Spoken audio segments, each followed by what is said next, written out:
Hello and welcome to episode 5 of Well Played. I'm your host Bluetongue from around Sydney, Australia. I'm also joined by the hosts, galloping in from Gladesville. We have Bauxite. How are you, Baux? Yeah, good. A bit tired. Had a 16-hour shift at work today, so very happy to be getting that sweet overtime cash. But apart from that, a little bit tired. So yeah, I've already, as the sign of a good wage earner, I've already allocated it towards some new hobbies. So yeah, gonna buy. I've been looking at what is it? Imperial Assault, the Star Wars kind of RPG tabletop skirmish game. Okay, yep. Yeah, so got some nice minis to paint, and it's got an ongoing campaign and some really solid rules. Something that I've sort of missed from other sort of games in that area. So yeah, at $140, it's going to be taking the best part of today's paycheck though. So yeah. Interesting. Okay. Does that mean that you're no longer going to be running with your re-entry into the world of Magic and Wizards of the Coast stuff? Oh no. There's room for both. Oh right. That $140 paycheck will go a long way. Yeah, totally. Hounding. So, we're playing Star Wars Armada. I doubt it. Sorry. The second I need to get a ruler in order to play the game, I think I'm out. But you just said your game had miniatures. Yeah, you don't need a ruler for them. Everything's on grids. Grid. Oh, yeah. There you go. Hounding in from the Hills District, we have Harrow. How are you doing, Harrow? I'm well. I only rode to and from work today, so that wasn't a 16-hour day. I've been doing well, reading Silo, reading Teen Titans, and playing Star Wars The Old Republic, enjoying that 12 times XP bonus they've got going at the moment. Oh, excellent. They also have some really interesting, sort of balancing things that they've introduced, from what I could tell, from the Old Republic. So, where you would previously start, if you wanted to do an area in completionist fashion, like I do, you would do one planet, and then you'd find yourself a few levels too high. You start the next planet, and by the time you do onto the second or third planet, you found yourself well above where you actually needed to be level-wise. And you had to sort of skip through parts of the story and stuff. So I think now they've balanced it so you're always receiving like the appropriate amount of XP and you're fighting the appropriate difficulty mobs. Is that true? Or have they just not introduced it yet? I honestly don't know. I haven't played low-level characters in over a year, sorry. Okay. No worries. I thought it sounded awesome because I am a completionist, and if I was going to actually play through a game from go to woe, I hate getting not your complete amount of XP because you're not in the right area. Now you're always in the right area. So they're going to slim it down they're going to slim down the number of quests, I believe, for the next expansion, which I actually thought was well designed because they have, whenever you go to the planet, you've got your story arc, you've got the planet arc, and then you've got the quests along the way. And I always thought the story and the planet arc did a really, really good job of guiding you everywhere you needed to go for the additional one-off missions. Yep. But yeah, apparently those one-offs won't be necessary by the end of the month when you want to level up. Okay, cool. All right. So, Blue, what's up with you? I've been busy this week, working still. Hopefully that'll be done as of this weekend. I have high hopes for the actual amount of work that will be done, especially with other people helping out. But more interestingly, I installed the Star Wars Battlefront beta this week. Mm-hmm. Have you guys tried that yet? No, I haven't played a shooter in years. Yeah, books? Unfortunately, no. It's probably beyond the realm of my computer. Ah, right. So I've played probably about 3 games worth of the actual game. Just multiplayer, I'm guessing? Yep. I'm not sure there is a campaign. Is there a campaign for it? There'd have to be. I'm not actually sure there is. Maybe not on beta, but maybe on release. I don't know. Yeah. So the actual the beta has 2 different play modes. One is the Battle of Hoth, which is the walkers going towards the shield generators on the ice planet and blowing those up, or trying to blow those up. Imperial side are trying to do that, and the Rebel side are trying to stop them. So that sounds totally awesome, and it is quite cool. However, it's not that cool when it freezes within the first 5 to 10 seconds and nothing else will load afterwards. So that didn't go so well for me. I guess it is in beta, so I can't complain, but I can't expect it to be like my computer is able to run it, and I have no idea what it was that actually froze up the game at that point. So that's a little bit frustrating. The other mode is sort of like a skirmish mode. There's all these. It's basically like a capture the flag, where the flag keeps moving all over the place, and both teams are just running for the same flag. So not like capture the flag at all. But,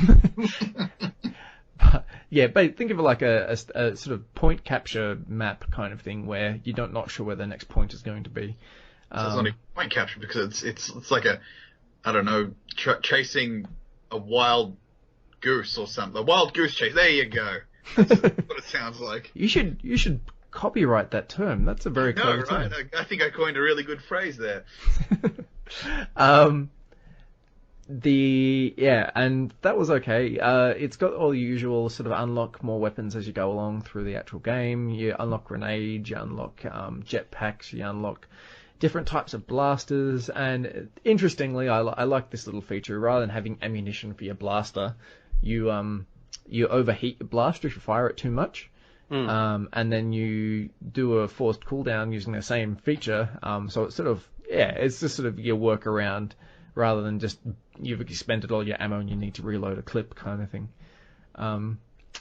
Aside from that, there's some interesting features and bits and pieces with force fields and stuff that can penetrate that and stuff that can't, and different types of weapons that are good against force fields and not. But elsewise, I wouldn't say it sort of blew my mind. It's obviously got the Star Wars thing, and it's in theme with that, which is cool. But it's certainly not something I'm going to be forking out for on release. Put it that way. Oh. That's my overall opinion on it. You have to excuse me. When this comes out, release version, will it be touching on The Force Awakens? Will there be any content for The Force Awakens, or just the 6? Yeah, as far as I could tell, there was no distinct campaign storyline mode for it, and I don't think there'd be anything to tie it in with the movie either. I think it may well be. It seems much more like a reliving of the glory days of Star Wars. Put it that way. It touches on the prequels. I don't think you want to call them glory days. Sorry, it touches on the prequels? That doesn't. Is this game only going to be covering battles from 4, 5, and 6? I think so. Oh, the stuff I've played so far is. Okay. So I remember the older Battlefronts, and I actually really enjoyed the Geonosis map. Okay. So that's maybe one they're allowed to do. Yeah, Look, I mean, in terms of all, the prequels are crap stuff. The Clone Wars were absolutely excellent. I mean, that almost redeems the the Phantom Menace. Hang on. You're talking Attack of the Clones, the movie, the Clone Wars animated series? Talking about the Clone Wars animated series, which technically counts as part of the prequels.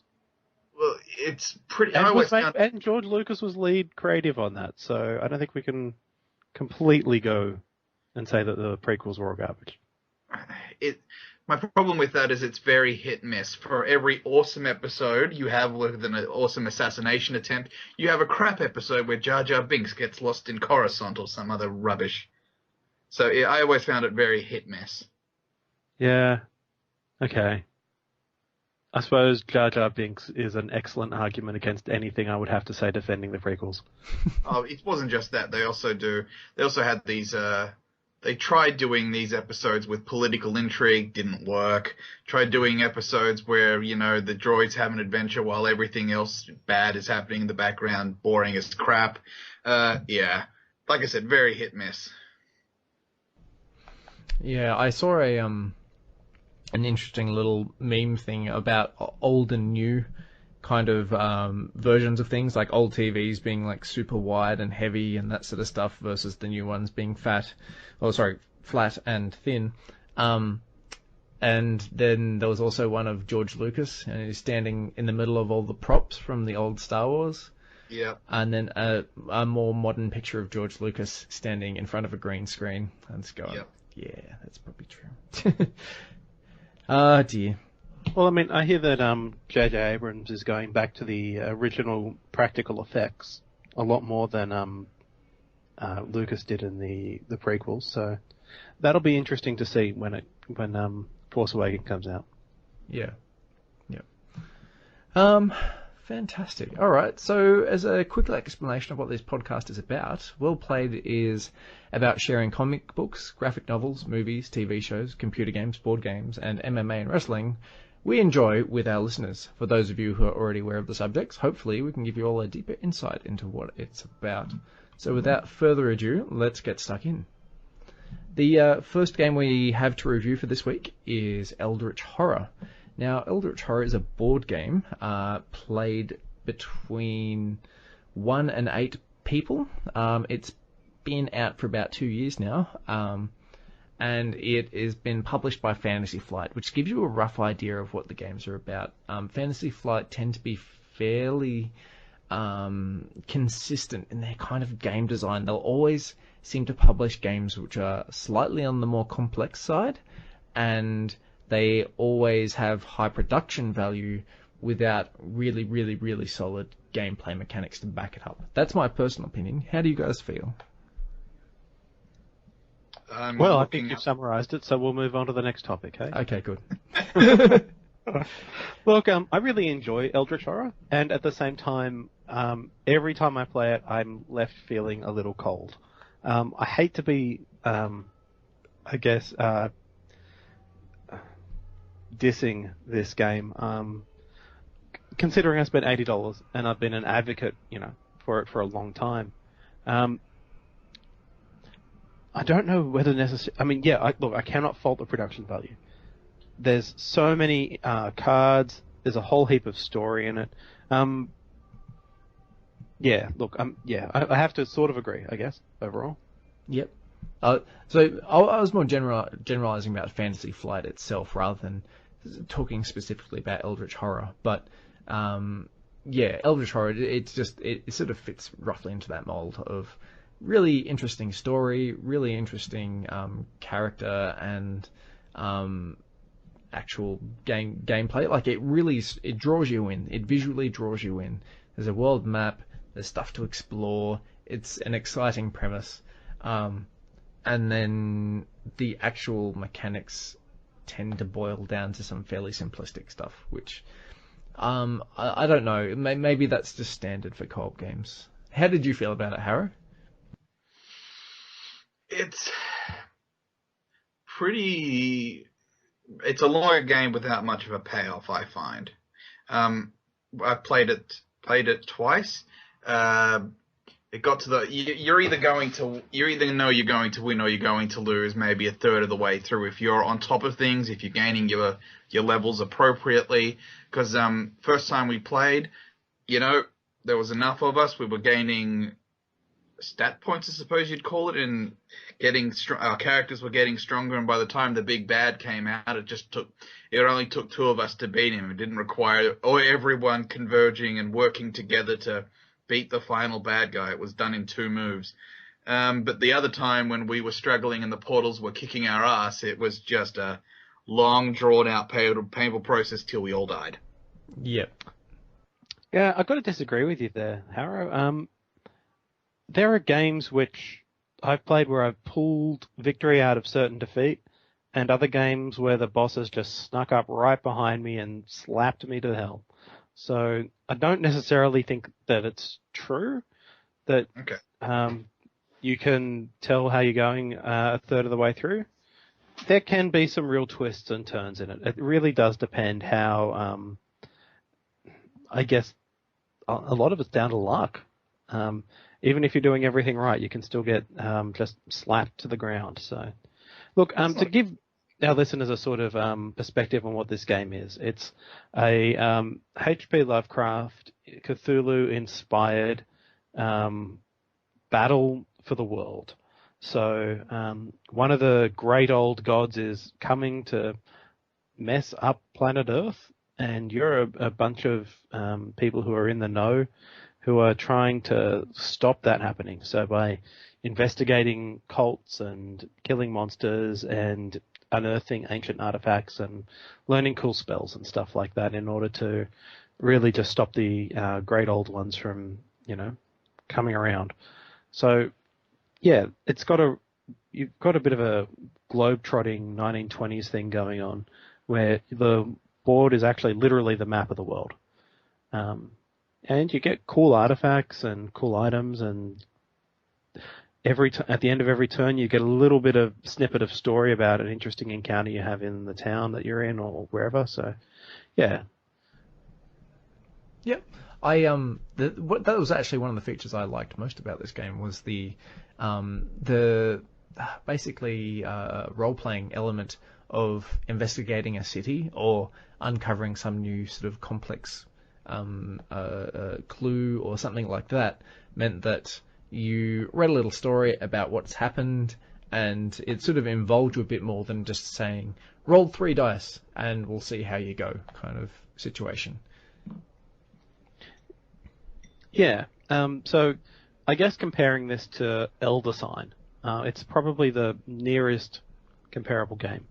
Similar sort of theme, not quite on the same scale. Rather than investigating the whole world, your Elder Sign is just investigating I think it's a museum. It's another Fantasy Flight game, if I'm not mistaken. I think so, yeah. Yeah. And look, production value is, again, really good. One benefit, and also a cooperative game. One real benefit that one benefit Eldritch Horror has over Elder Sign. I felt that in Elder Sign, you'd roll the dice a couple of times, and the dice would just screw you over. And Eldritch Horror where the cards screw you over.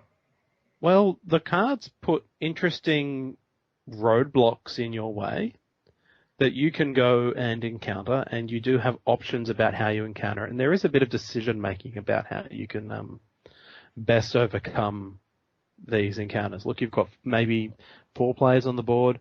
You can look and see, hey, that's a big scary monster. We should send Bluetongue to that because he's the best at shooting monsters in the face. Or there's a really interesting investigation to undertake in this area. We should send Harrow to that because he's got really good observation skills and really good lore, and we know that this is some sort of mystical occurrence. So the cards can screw you over, but mostly they put roadblocks in front of you to overcome. Whereas Elder Sign, the dice just kind of, they can just roll really bad. And I think that's got much larger element of luck to it than Eldritch Horror does. Yeah, like Eldritch Horror gives you a sense of making progress. I always felt like Elder Sign was very much like you've got a 1 in 6 chance of making this appropriate dice roll. If you get it, great. If you don't, it'll completely screw you up. You still need to do it. You still haven't gotten anywhere if you've failed that dice roll. Whereas this, you still feel like you're making progress even if you fail the dice rolls. You're still achieving some overall objective. Yeah. So I've only played 1 game. How many games have you played, Harrow? 2 and a bit. 2 and a bit, okay. And Baux, I imagine you're sitting up in the teens somewhere. I'd probably say low 30s. Low 30s? Yeah. There was a period a year and a half ago where I would have played it every week. Wow.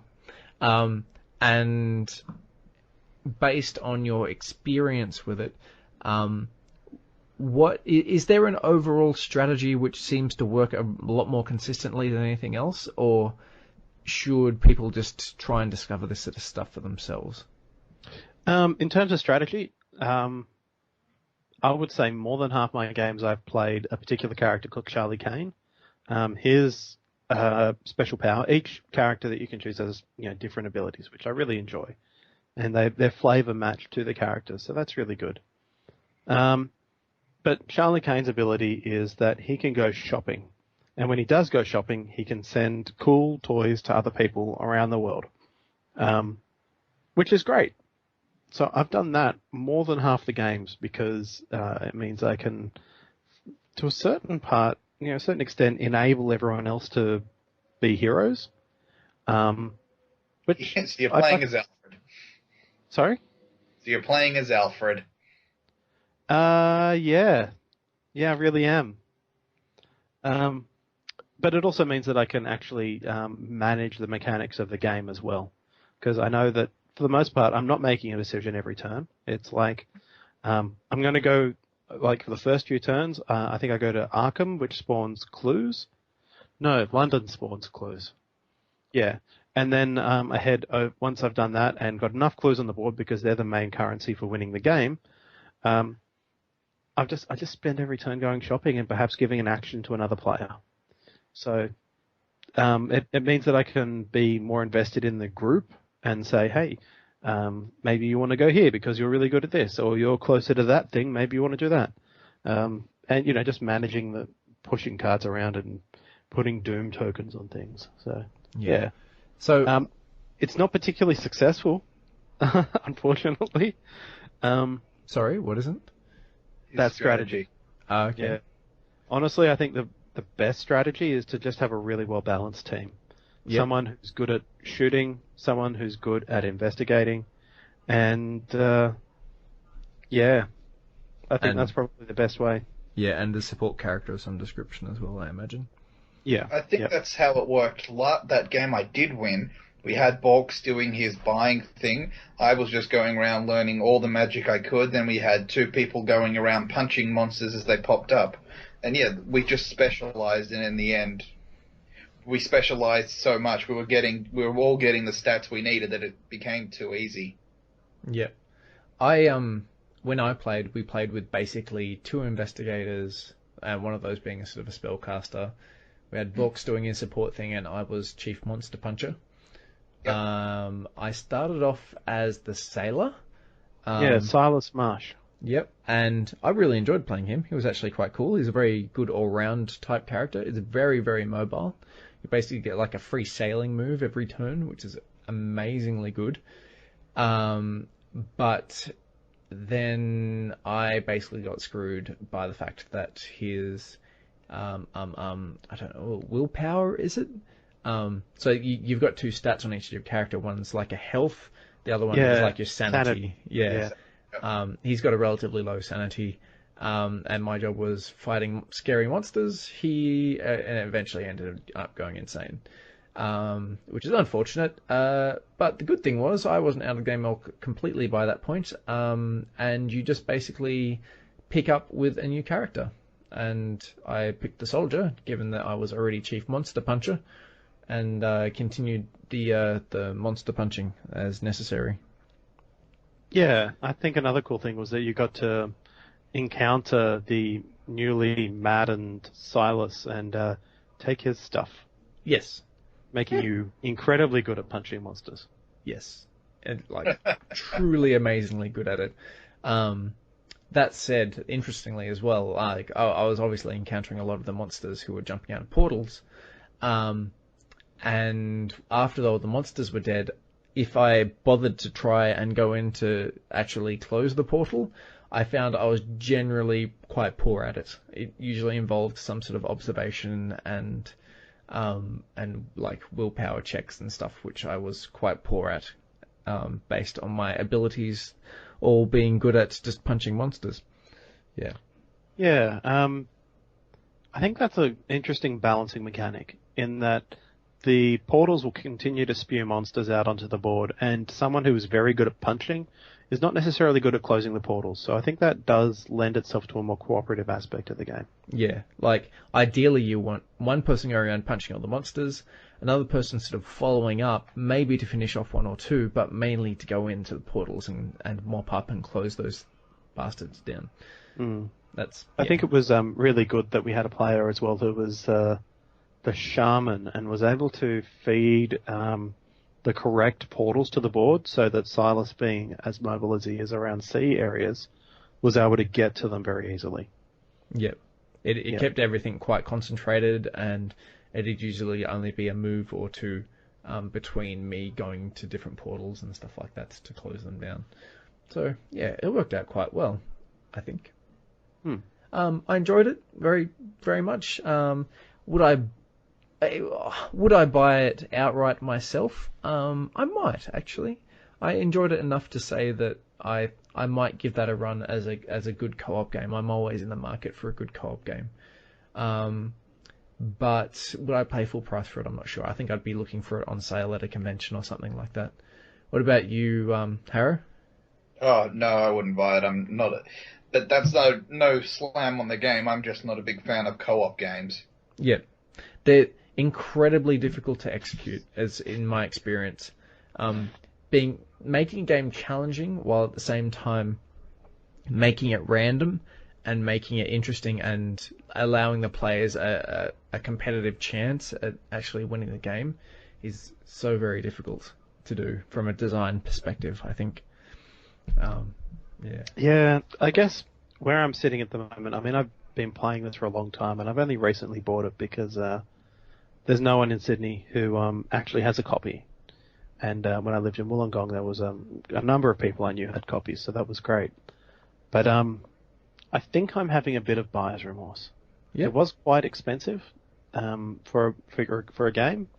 I only got the base game for $80, and the expansions are around $50, I believe. Yeah. The expansions are great. Look, they had a lot of variety, very well done, excellent production value. I mean, I can't slight them in that. But I think I'm probably with Harrow on my feelings towards cooperative games. This game takes a long time. If you have people who know how to play the game and are focused on getting your turns done, you can get it. You can push a game out in maybe an hour and 15 minutes, an hour and a half. But I don't think I've actually played many games that have been less than 2 hours. And if you're playing with any new players, you can be looking, or people who are a little bit more interested in socializing than actually focusing on the game, you're looking at 3. And what I found is that for that amount of time investment, the payoff just isn't enough. I don't feel like I've won, not in the same way that I feel like I win when I'm playing against a human player. There's a real joy to knowing that you've beaten an intelligent human, you know, and, you know, but when you play a cooperative game, were the cards just in your favor, or? Yeah, were you just lucky? Did you execute a good strategy? Did you not? Yeah, I can see that. Look, I think there's maybe about 3 or 4 games I've played out of about 30 where I actually have managed to make really good decisions, and I was definitely losing the game until I managed to do this one thing that really just turned the game around. And there was joy in that. But the rest of the time it's like, oh, well, I guess I lost. Oh, well, I guess I won. It doesn't feel particularly satisfying to me. And I think that's, like Harrow said, a criticism of cooperative games in general, rather than Eldritch Horror specifically. Yeah. Okay, so you're not rating this highly value for money wise. Like, I totally get that. Maybe I can swap you over for Splendor or something sometime. Everyone wins. Something maybe. Sorry? Splendor and something. Maybe. Oh right. What, you owned a Splendor set, Bauxite? I've got a copy. No, I own Brendan's copy. That's right. That's why I can never borrow it. He's never got it. I've got a copy of the Battlestar Galactica game. How about that? No thanks. Once was enough. Yeah, look, I think the criticisms I would level against Battlestar Galactica are similar to the criticisms I'd level against Eldritch Horror. Look, you know, excellent production value, blah, blah, blah. But at the same time, you're going to lose. And maybe you're going to lose because your friend stabbed you in the back, or maybe you're going to lose because the game bitch slapped you. Yeah. Plus, I don't really like all the yelling and storming out of the room. Oh dear. Yeah. All right. We'll figure something out. I think that'll be a profitable trade on both accounts.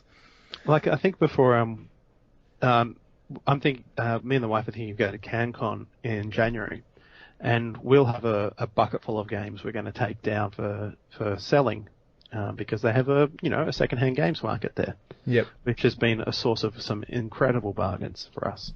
And this year is the first time we're going to actually sell something.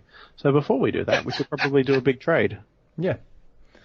And cull our collections a little. I think that might be of use. Streamline the collection, perhaps. Yeah. I'm not interested in making it smaller, just better. Yep. All right. So, okay, number of players. Were there any highlights and lowlights for the game for you guys? Well, for me, a highlight from my perspective was when my wife reached a point in the game where she didn't really feel like she was contributing much, and a dirty great monster landed on the board, and based on what she'd done up to that point, she was able to go and then deal with it single-handedly, which was awesome. I think it really got her involved in the game and made her feel like she was doing something useful, as opposed to just trying to pick up clues and get the actual game won, as it were. Yeah, it was interesting in our game. Your wife seemed to be very much a support character in making sure that the badness never got too bad, and then out of nowhere managed to slap this giant spider down. Your brother was really, really good at progressing the game forward, and you were just really good at making sure that the monsters never got so bad that we just got overwhelmed. So yeah, it was very much a well executed team strategy, even though we never intended it as such. Yeah. Yeah. As far as highlights go, I think one of probably the biggest highlights I've ever had was where there's a doom counter at the top of the board, and the lower the number of doom you have, the closer it is before this old god wakes up and you lose the game, basically. We managed to beat the game when we were at 1 doom token out of 15. So the game had gone on and on and on, and the very, very last minute, we had just managed to beat the game. That was really good. That actually felt like a real victory. And after 3 losses in a row before that, we were playing on one of the harder settings of the game. Yeah, that was quite uplifting. That was really fun. So, what difficulty were we playing on? I assume it was super easy? Yes, it was. Awesome. Okay, so how many difficulty levels are we looking at? Well, the different old gods have different difficulties. Some of them have, those cultist creatures that came out a couple of times? Yep. Some of them, those actually vary between which god you're fighting. Some of them can be really straightforward, and some of them can be really, really painful to deal with. Azathoth, sorry, I think that's the one we were playing. He's basically the most straightforward. He's got 15 doom, and his cultists are just a bit straightforward.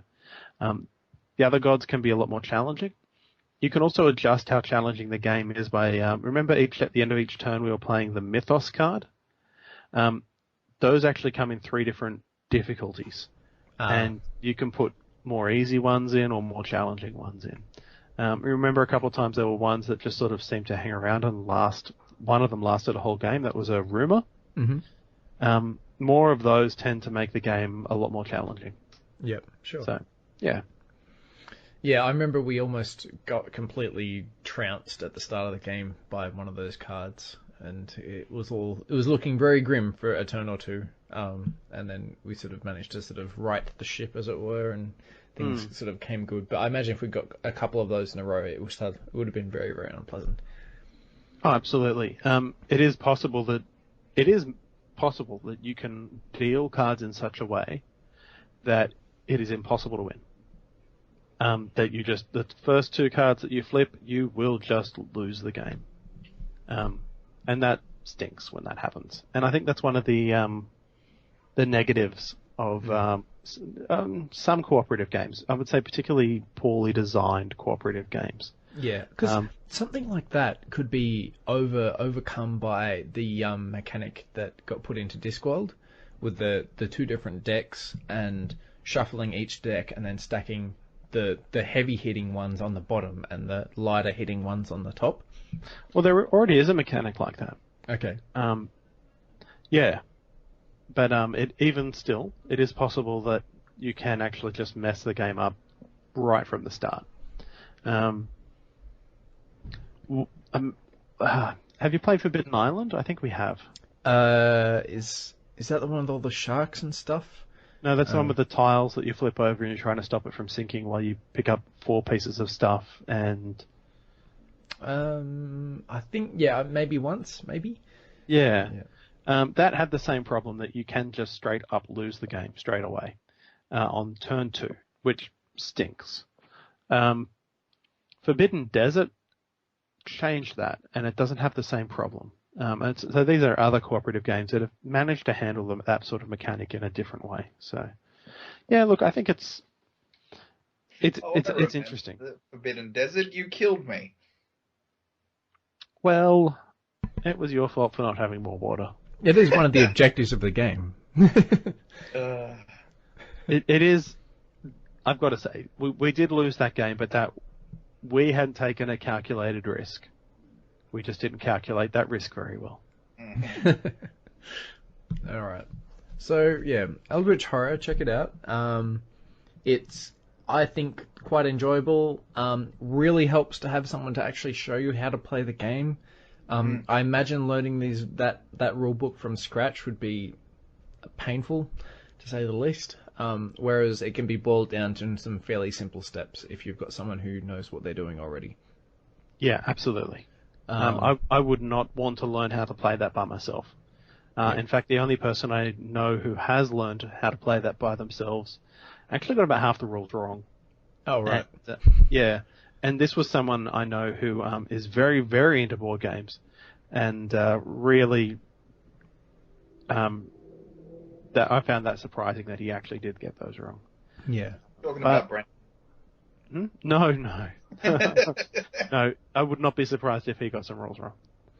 I wouldn't be surprised if that's another flaw that we've perhaps uncovered in this actual game is the failure of the actual publishers and designers to create a really simple, easy to follow, logical rule set, and then making it more complex based on other factors, kind of thing. Like I think explaining the rules in a really concise way is an art form, and something that Fantasy Flight are not particularly good at.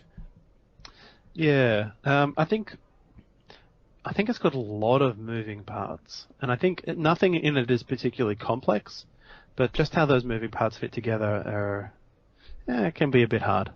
Yeah, yep, I agree totally. Yeah, alright, so, yeah, as said, Eldritch Horror, check it out. There are...